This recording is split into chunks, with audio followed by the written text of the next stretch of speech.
I've been feeling pretty down lately. Haven't been able to find much motivation. Haven't had a lot of drive to do very much. But you know what has plenty of drive?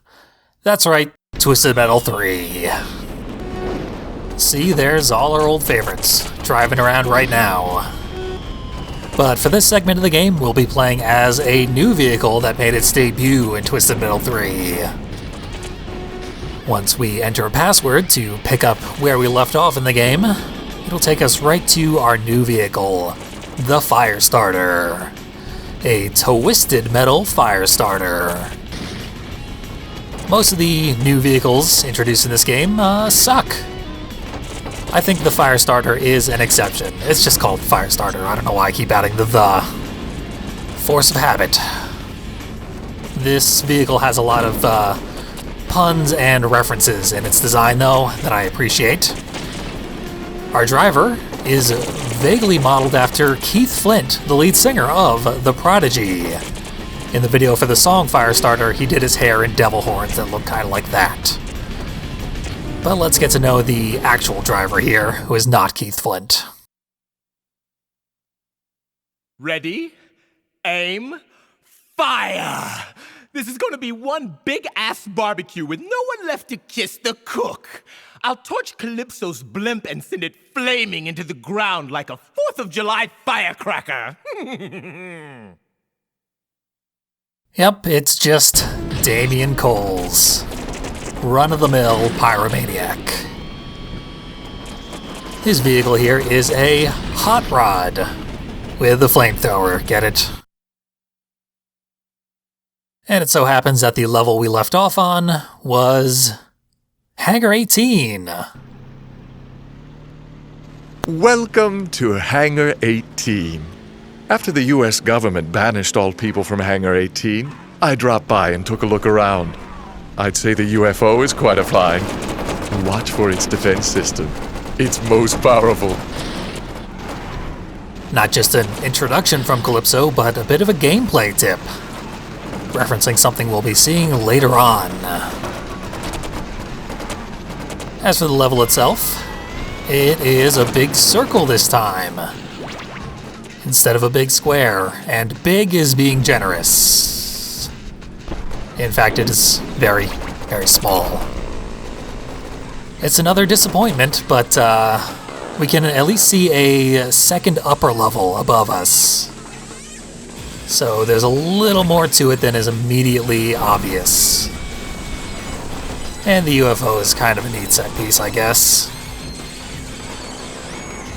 The soundtrack is probably more than a bit distracting. That squealy guitar intro. Before we get to that, there's a impenetrable gate. We're gonna have to find a way to get through there. But our soundtrack is Pitch Shifter again. They get 2 levels in a row. This song goes by the name WYSIWYG, which is an acronym for the phrase, what you see is what you get. Pitch Shifter is pretty awesome, but if there's a problem with their songs, it's that they all sound very, very similar to one another. They all sound good, but similar. So putting them back to back like this, maybe not the best choice. That said, this song kicks ass. It's probably the best version of the one Pitch Shifter song that exists. Also, fun fact, the guitarist for Pitch Shifter on this album was the guitarist who wrote the riff to Prodigy's Firestarter. Don't think that was another intentional reference, but it's pretty neat. So, there's these numbered panels on the wall. Every little alcove has another numbered panel. And we shoot them, they break. We can destroy them in whatever order we want. The numbers have absolutely no purpose whatsoever. But they indicate that there are 4 total panels. And once they're all destroyed, we can enter the UFO. It gets rid of the laser barrier. That'll teleport us to the upper level. So now the level is about as interesting as the the temple in the Hong Kong level of Twisted Metal 2. One small portion of one level is all we get for Hangar 18. Now there is a bit of a unique challenge provided by having to face a bunch of enemies in a very, very small area. But it's not an interesting challenge. And this level has a gimmick to it, as alluded to in Calypso's introduction. We'll see it once I get bored of running laps around this little area. This upper level here is where the gimmick lies, so we'll be seeing it soon enough. In fact, there are multiple gimmicks up here. There's a UFO flying around the larger UFO, and also, if we fall on top of the UFO itself, the larger UFO, we can drive around on it and shoot open the cockpit. Inside is a spaceship pickup. We'll see what that does later on. First, I got to blow up the smaller UFO that is on that upper level, so I'm gonna have to return to that section. Also, there's a teleporter up on the upper level that just teleports you to the area on top of the UFO, which is easier to fall onto from the platforms, so it's kind of pointless. Now, once we destroy the small UFO, we now have 8 specials, which is more than we could acquire simply by waiting for our specials to load themselves over time. So we could kill the remaining enemies very, very easily using our specials, because that is a hell of a lot of firepower, if you see what I did there. We are not going to need all those specials though, because the spaceship pickup is much more powerful than any amount of specials could possibly be. It electrifies the vast majority of the level. If you're on the very, very outskirts, you can barely dodge that lightning, but it basically does a full health bar no matter what vehicle you're driving. You do believe in Santa, don't you? Let's say you drop by and put the fat guy out of business for good. Watch out for that mistletoe. Not to distract from Calypso's puns, but there are several levels that have themselves unique weapons, like the spaceship there, which is pretty cool. Also, the spaceship killed me, as it killed all the other vehicles in the level. And right now, I have 2 lives remaining still, the maximum number, as indicated by my 2 pips right next to the speedometer. I don't know why this game has a speedometer, but there you go. That's because I used the password to return to this level so that I would have the maximum number of lives. Probably won't be necessary because this is not a very difficult level, but just in case. Already destroyed a bunch of landmarks, and that one was one of the least impressive, just a big ice sculpture. I don't think it even really had a shape. Just a big wad of ice. Now that igloo, that definitely had a shape. Right outside of the igloo is a totem pole. Stay classy, Twisted Metal. Yeah, I didn't get the chance to destroy the igloo myself, but we'll just pretend it was never here. We pretty much cleared all the cool destructibles from the outside area here. All that remains is Santa's workshop, which is within its own little moat fortress. But there's a teleporter that leads not to the workshop, but to the path that leads to the workshop. And we're kind of screwing around in that area right now, doing a little combat for no good reason. Savoring the moment before we finally do get to the workshop. And showing off my special a little bit. You may have noticed that it is actually pretty terrible. Just pay attention to the sort of damage I do when I use the damn thing, because it is unimpressive. Now I've slipped into the chasm around the workshop, vaguely reminiscent of the Antarctica level from Twisted Metal 2. Got a little ramp that leads back out to where the pathway is. It's not all that interesting. Kinda sucks to get stuck down here, actually. And it's a horrible place to do combat. Best to just get out of there. Also, there's no pickups down there, so real waste of time if you end up down there. But now we can head into Santa's workshop, right as the music loops. And there goes the workshop. Just as I died.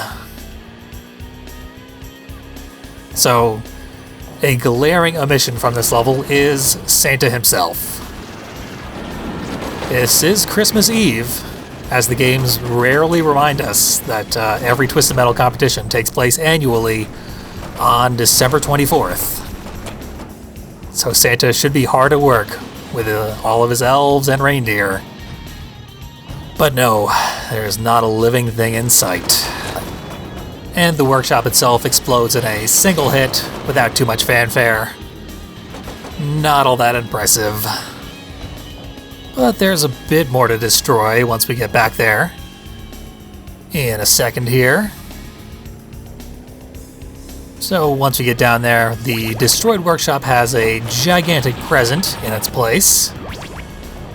And these side buildings can still be blown up. One of them has a full health refill. And we got the lightning pickup, which is this level's environmental attack. It does much, much less damage than the spaceship environmental attack. And it also covers a much smaller area of this much larger level. So, not nearly as useful. As useful as the incredibly broken item that kills everybody all at once. Yeah, you probably don't want it to be that useful.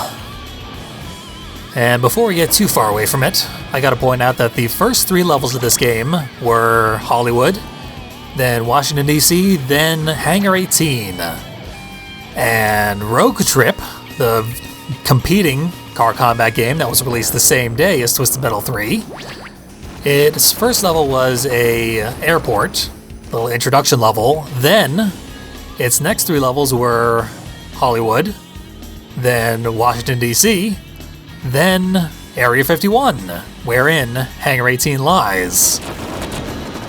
So most likely, Twisted Metal 3 was built off the blueprint that SingleTrack made while they were still working with Sony, and then 989 Studios stole it and made their first 3 levels off of it, which is pretty rude. But from this level on, the 2 games diverge and never share a level again, because the rest of Twisted Metal 3 takes place across the globe. We're not going back to America in this game, whereas the entirety of Rogue Trip takes place in America. Guess I did need all my lives after all. Though I will admit I intentionally sandbagged this level to make it take a little longer, so that we could enjoy the music for as long as possible. And the game seems insistent that we continue to enjoy it. Regeneration just activated, which is a unique mechanic to Twisted Metal 3. This game has enemy respawns. They're scripted in specific levels. When you kill enough enemies, new enemies will show up.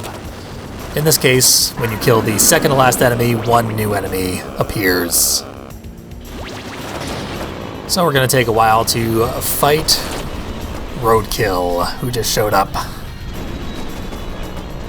So it gives me a chance to talk about the music, which is a remix of More Human Than Human by White Zombie, combined with Jingle Bells, to really drive home the point that the North Pole is a Christmas level. This was supposed to be our Christmas episode, which tells you how long ago I first recorded this. But what the hell? Make it a Valentine's Day episode. The Twisted Metal remake from 2012 was released on Valentine's Day, so, you know, This game was originally released on Halloween, so the Twisted Metal series is just any holiday. Whatever, it's Twisted Metal Holiday. And this song, of course, is the crown jewel of this game's excellent soundtrack. This remix was made specifically for this game, and it's great.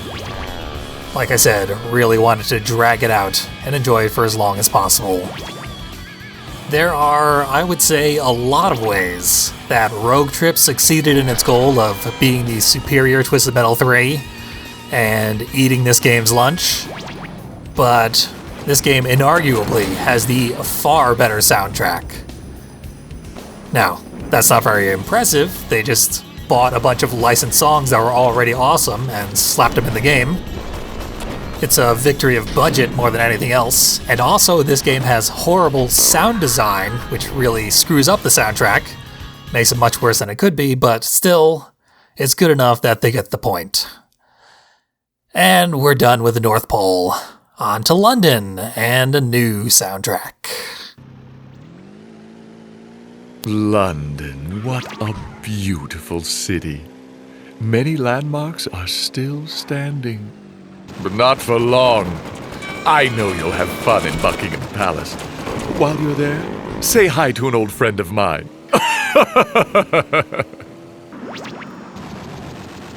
I suspect Calypso was talking about the Queen when he mentioned an old friend of his.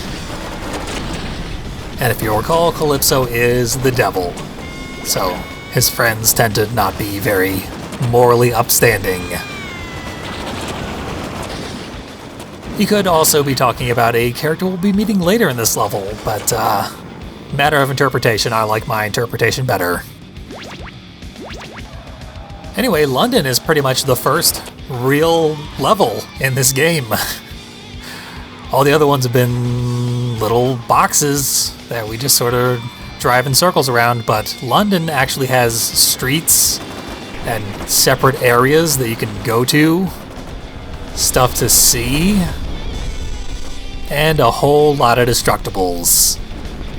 They pretty much all get destroyed in the same way, with one major exception, but it's still more impressive than the stuff we've seen thus far.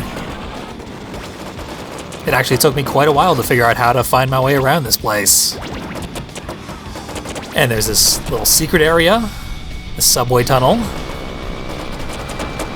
It actually feels like a level. The subway tunnel is kind of great because the AI is horrible at navigating it. They constantly get stuck on the walls, and with a little bit of maneuvering, you can keep them in place, fill them with as much damage as you need to kill them, with relative safety. Which is very important, because this level comes with a lot of enemies. We still have the same life count, and I have mentioned it before, but Firestarter is extremely fragile.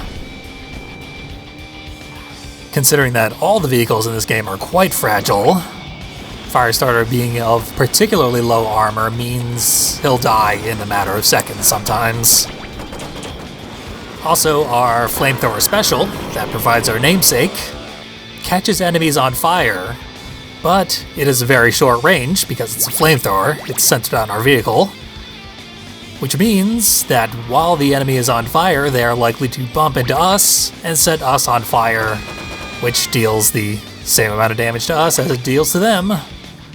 So it's a war of attrition every time you use your already fairly poor special. More likely than not, you will have less armor than the enemy you're attacking. Firestarter is not a good car at all. I like it thematically and visually and whatnot, but in terms of gameplay, it sucks. The music here in the London level is an original piece made by the game's composer, Lance Lenhart. They have a British band doing half of the licensed tracks in this game. Pitch Shifter is from the UK, but they didn't use them for this level that takes place in the UK. just decided to make a new song. Now, regeneration has been activated because we got to the enemy threshold for that to occur. And Outlaw showed up. Someone called the goddamn cops on us.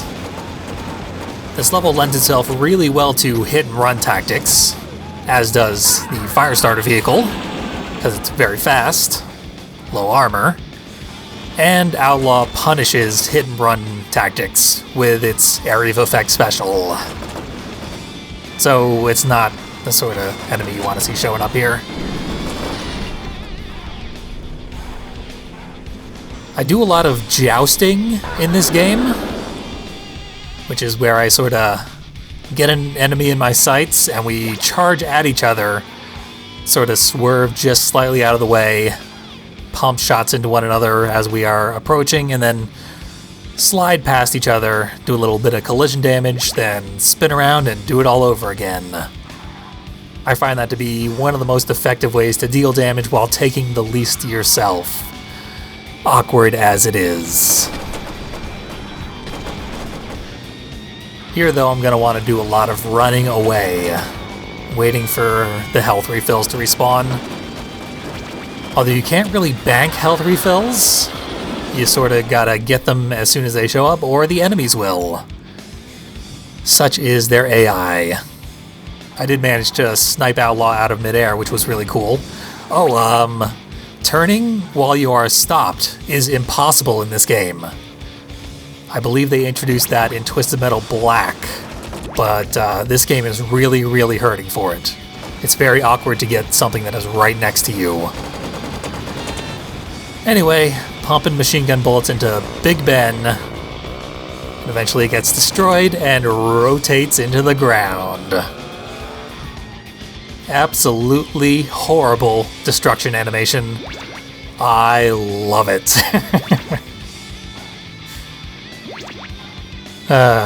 Well, we've done miraculously well. This level took hours of practice to get a completed run. And then quite a few more tries to get a run on recording, which is what you're seeing now. And we were almost done with it. But like I said, the enemies go right for those health refills as soon as they show up.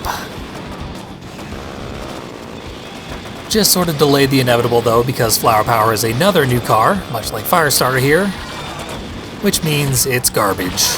We can kill it pretty easily. But then Minion shows up. Look out behind you. My old buddy Minion is hot on your trail. Play smart, or he'll make short work of you. Old buddy Minion. Now, in Twisted Metal 2, Minion's sole motivation was to kill Calypso. Ditto Mr. Ash from Twisted Metal 1, the driver of Darkseid. And he was, of course, the previous boss. Seems like both of these characters have managed to bury the hatchet with Calypso. Or the developers of Twisted Metal 3 just sort of knew that they were demons, and knew that Calypso was also affiliated with Hell in some capacity, and decided they were all longtime friends, with no cognizance of the fact that their actual stories contradict that. Oh well. As for Minion himself, his special is the same as Twisted Metal 2. 3 missiles plus a freeze shot, so if you get in front of him, just like with Darkseid, the previous boss fight, you will be repeatedly hit with a special until you die. But Minion has a very poor turning radius, so you get at his side, and you fill him with power missiles. And you'll eventually break through his armor, and kill him.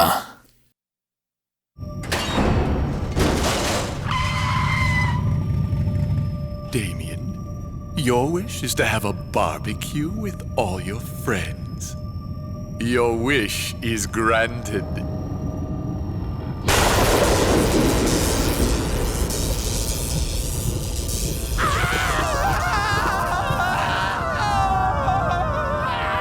Too bad you're on the menu too. I am Calypso, and I thank you for playing Twisted Metal. Now, if you watched all the endings that I recommended you check out at the end of the last video, you may have noticed a theme that every ending in this game is an ironic punishment. Calypso never actually gives you your wish, he just kills you or does something goofy, makes you unhappy. So that's very disappointing. Gets old fast. Also, they're usually bad puns. Or in this case, just nonsense. That's why the endings in this game are notoriously terrible. But hey, we've got another bonus level to check out, and another bonus character. Minion is playable in this game. No matter what level we select here, it'll take us to the bonus level for which I entered that password. So what we're actually choosing there is the soundtrack. We're gonna hear more Christmas Rob Zombie. And we'll of course be driving as the newly unlocked Minion. We'll see what his bio is once we've completed this bonus challenge. But hopefully the level this time will be better than the last bonus level we saw, which was just a big empty box. It's not better at all. It's the exact same level, but this time they've added crates and pickups, and conspicuously, a gigantic loop-de-loop floating in midair.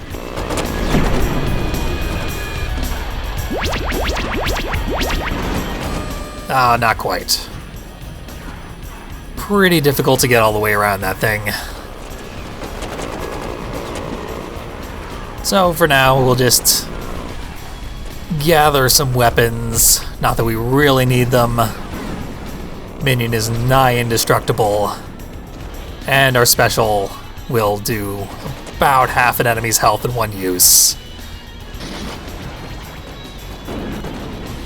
Yep.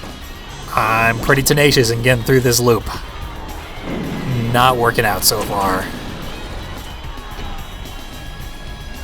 But if I weren't so distracted, we'd probably have all the enemies killed already. Minion is that strong. Unlike in Twisted Metal 2, that Minion special can only be used by Minion. In Twisted Metal 2, there is a special code you could input, and it would use most of your energy bar to fire Minion special, as any vehicle. In this game, your energy moves are limited to the jump, the freeze, and rear attacks, which have a surprisingly complicated input to them. So I don't really use the rear attack. But the freeze and the jump are vaguely useful. Keep getting frozen in midair while I'm trying to do the loop. So I'm probably not going to get through that thing while any enemies are still alive. But I can solve that problem with relative ease. Use a remote mine to blow up some people. All that remains is Thumper. You may recall that Thumper is the one that normally has the flamethrower special that Firestarter had in this game. Oh, I guess I kept getting distracted by the loop. Hope no one threw up having to see that. Motion sickness warning retroactively. But yeah, Thumper's special was stolen by Firestarter, so Thumper instead has basically the same thing as a flamethrower, but it's sound waves instead. But they do basically the same thing. Extended period of damage, projected in a cone in front of the vehicle. And that was technically a loop that I did there, I just sort of fell out right at the very end. I don't think that will satisfy my lust for loops. So, on our victory screen here, I can still drive around. I'm going for one more try to make a full rotation. Can I do it?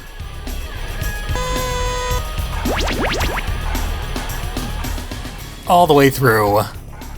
This game is officially better than Twisted Metal 2012, where you cannot go through the full loop. Try as you might. David Jaffe would roll in his grave if he heard me call Twisted Metal 3 better than 2012. And he's not even dead. That phrase would do so much psychic damage to him that it would just kill him outright.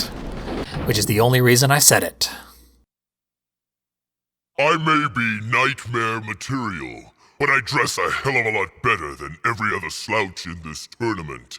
My tank will flatten your sorry ass if you irk me, so stay out of my way. But if you can beat me, you can help me hunt down Calypso. Oh hey, Minion remembered that he wants to kill Calypso. His eventual goal will be to return to hell. And Calypso somehow manages to screw up even that. Pretty impressive. Marcus Kane is back, and he's got the most interesting story in the series, so what's he got to say? I'm channeling a transmission from the mothership docked in Area 51. The bald-headed friendlies tell me I'll win the Twisted Metal tournament, even though I'm an evil-smelling wacko. I'm not begging for this victory. I'm earning it! Guess they couldn't come up with an interesting follow-up to his very interesting ending in the previous game. Just made him completely incoherent and got a little dig at the welfare state. How Clinton era of you, Twisted Metal 3. Attention ladies, please don't push. There is plenty of me to go around. And of course I will be signing autographs after I win the Twisted Metal tournament. Line up for a ride in my bitchin' hot rod. Leggy blondes in front of brunettes, please. That's not a hot rod, Lance. We already drove the hot rod. And Spectre's driver, as usual, very uninteresting. Hey, there's Thumper. We love Thumper. Good old Bruce Cochran. He's been around since the first game. I've been fighting for more than 10 years, from the streets of LA to the far corners of the earth. I'm gonna bring some respect back to South Central. After I bust some heads in this contest, I'll kick it with my homies in the crib. I completely forget whether or not I've mentioned this fun fact before, but Bruce Cochran is a real person. He was a game tester who worked on the first Twisted Metal and the second one, and many of these subsequent games. His ending in Twisted Metal 3 is hilarious. I love it. It's absolutely terrible. You gotta see it. And just like that, we are almost done with Twisted Metal 3. See you next time for the finale, whenever that may be.